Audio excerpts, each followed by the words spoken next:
Welcome back to the channel, everybody. Thank you so much for joining me and allowing me to continue to be your daily advocate. If you're new here or you're not subscribed for any reason, please do me a huge favor and hit the subscribe button. Thank you to all of you who have been watching and following me for so long. It truly means a lot, and I'm glad that I can be this person. Ripple CEO Brad Garlinghouse was interviewed on national television, Bloomberg TV, in fact, and the host confronted Brad Garlinghouse with the fact that their in-house legal team, the Bloomberg lawyers, they determined that Ripple's most likely to lose against the SEC in this case. And I'm sitting there wondering if they know, like, even 1/20th of what the typical XRP holder knows about this case. I don't know how you come to such a conclusion. And I've said many times, like, it is very difficult to find people, to find attorneys outside of the SEC that do believe that the SEC is right and that Ripple and XRP holders are wrong. It's very difficult to find those people, but when I do find them, I'm happy to highlight them. In fact, the only other individuals I've found, specifically attorneys, the only other attorneys that I've found were members of the Anderson Kill law firm, and in the years leading up to this, they publicly made statements disparaging Ripple and XRP specifically, and making it clear that they do not like the XRP community. So go figure, of course, they didn't think that Ripple's on the right side of this, or that XRP holders are on the right side of this. But now you've got legal analysts from Bloomberg TV indicating that they also think the SEC is right. So I've got comments on that in this video for you from attorney John Deaton and attorney Jeremy Hogan also.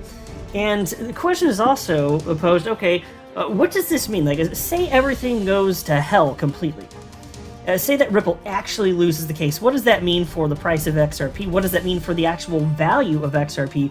Well, I'm going to tell you what I think adoption for XRP might look like moving forward in such a scenario, and what it would actually mean, yes, for including the impacts on price and value. I'll just give you my personal perspective on that.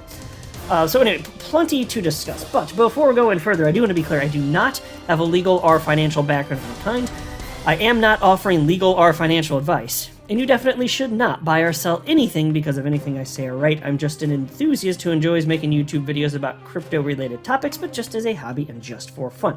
Now, if you hear this, you know the sound of that. It means I got some dead trees up in my little moon Lambo hands.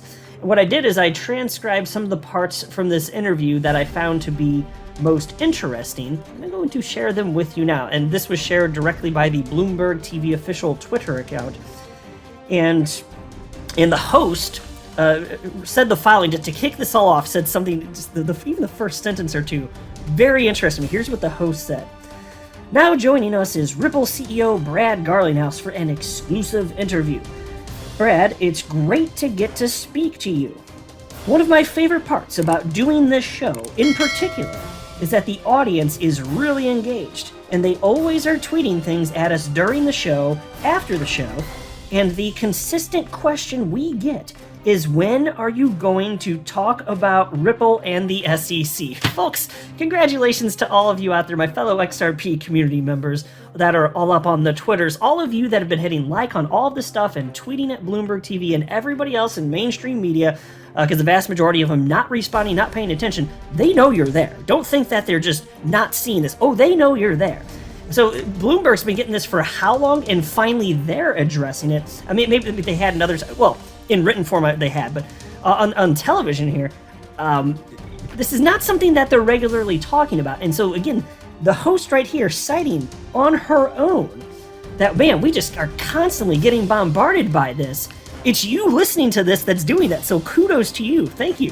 Thank you very much, and I'm doing the same thing. I'm hitting like, I'm retweeting stuff. We're all doing that, but anyway, I wanted to highlight that just to point out it does have an impact. They are listening, they are watching, and now they're getting at it, and they are talking to Brad Garlinghouse, so don't think for a second that doesn't matter. In fact, I'm going to expand upon that concept in a separate video. I just don't want to get too off track, but given that's how this interview began, I was like, I'd be remiss to not highlight that. I really would. And so shortly after that, Brad Garlinghouse said the following. And he's referencing, of course, the lawsuit here. He said, the case has gone well. It's still playing out, you know. The SEC, in our judgment, has certainly moved slowly. Typically, in these situations, when the SEC brings the case, they want to move quickly. They have been dragging their feet, you know. Gary Gensler said recently, publicly, that justice delayed is justice denied. Unfortunately, justice is being delayed here by continuing efforts by the SEC to push things out. Yeah, well, that certainly couldn't be more obvious, right? How many times did the SEC ask for extensions and in the case and get them approved by the judge? And again, I'm not saying it's right or wrong necessarily. Maybe some of them were perfectly reasonable, but it seems like every single one got approved. And so that's why I've said many times, it's my speculation. I can't help but wonder at a minimum. Is it the case that, in particular, especially with Judge Netburn, was she just doing this to make the case a little bit closer to being appeal-proof? Give them what they want. Okay, it's not going to actually change the outcome of whatever the ruling is from Judge Torres, but don't give them this and they have stronger grounds to appeal. Just try and not feed the monster effectively. It makes me wonder if that was part of the strategy. I don't know. Can't get inside their heads, but can't help but wonder. This case has taken an enormous amount of time, much longer than what we were hoping or expecting from, I'll just say this. If you go back 12 months ago, if you posited the idea of this case ending in March of 2023, people are like, oh, no, it'll be done before that. Think about that, because if you went back here, you'd be like, yeah, no, sorry, guys, it's going to be 2 more years, actually. Yikes. Yeah, so is what it is, though. And then another host on the show said the following. Okay, well, Brad... Oh, no, it's the same host, yeah. Okay, well, Brad, our litigation analysts here at Bloomberg Intelligence think that the SEC is going to win this. It's just an opinion. It's a hypothetical scenario. But in that scenario, how does Ripple move forward? Okay, pause. I'm going to share with you what Brad Garlinghouse has to say. And then I'm going to get into what attorneys Hogan and Deaton had to say along with my thoughts on this. But I can't help but wonder, to what degree are these analysts at Bloomberg paying attention if they actually think the SEC is on the right side of this thing? It makes me wonder, are these interns? I don't literally mean that, but come on. And so here's what Mr. Garlinghouse had to say. I think the Howey test is being stretched beyond recognition. It's a 1946 Supreme Court case, so the idea that XRP, which we use as a currency, the idea that it's a security, I think is just misguided. Unfortunately, Ripple is already operating in a world where it's as if we have lost. In the United States, XRP has, for all intents and purposes, there is no liquidity.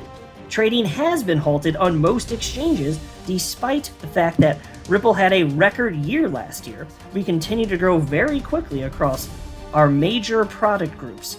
Even Q1 was a record for us. Now, unfortunately, almost all that growth is coming from outside the United States, and we are hiring more and more people outside the United States. But our customer base now is about 95% non-United States payments companies. Think about this. So Ripple's, and he'd actually previously stated, Brad had stated that they'd actually lost some customers in the United States to the point where now only 5% of their customers are in the United States. Is that a surprise given what's been going on? Well, I sure as hell don't think so. But he's right here. Where's the opportunity when nobody's allowed to? I mean, with rare exception, Uphold, you can go buy and sell it there. There's 3 places in the entire country where you can. But outside of that, good luck. Good luck. You're not going to be able to get it, so you can't use it. And then there was a little bit later on, Brad Garlinghouse said the following. The demand for our core product, which uses XRP to facilitate these cross-border payments, the demand for that grew 8x year over year. So from Q1 last year to Q1 this year, it grew 8x. And that's off a base already measured in the billions. So from our point of view, demand has skyrocketed. I just think it's incredibly frustrating that here in the United States, where we have led innovation in so many different industries, we have an agency that is overreaching and really constraining competitiveness in hiring people here in the United States. Yeah, and I'm going to come back to circle around to that comment because that's amazing. So what he's talking about there, that is representative of utility. The fact that there's an 8-fold increase year over year with on-demand liquidity utilizing XRP as a bridge currency, that's because it's helping people and businesses. That's the reason that's happening. Cryptocurrencies that help people and businesses, they don't go away. They're not going to. That's my firm belief. People, when there's value in something, which is different than price, when there's actual value, humans don't just discard that typically. They recognize the value, and then money chases the value. price go up. That's my expectation. That's incredible. You don't see this with almost any cryptocurrencies on the entire planet. Real world adoption. And then also, I'll cite this too. Here's a very short quote from Brad. It was a little bit later in the interview. He said, "The CFTC is the most appropriate regulator for this industry." So he doesn't even seem to think that the SEC necessarily should be involved. And by and large, I tend to agree. I mean, there can be exceptions. Like, so enjoy your day, everybody. I'm always here for you. Leave any comments or questions below, and be sure to subscribe. But thanks, everybody. I really appreciate you. Enjoy your day, and I always have your back. So thanks so much, everybody.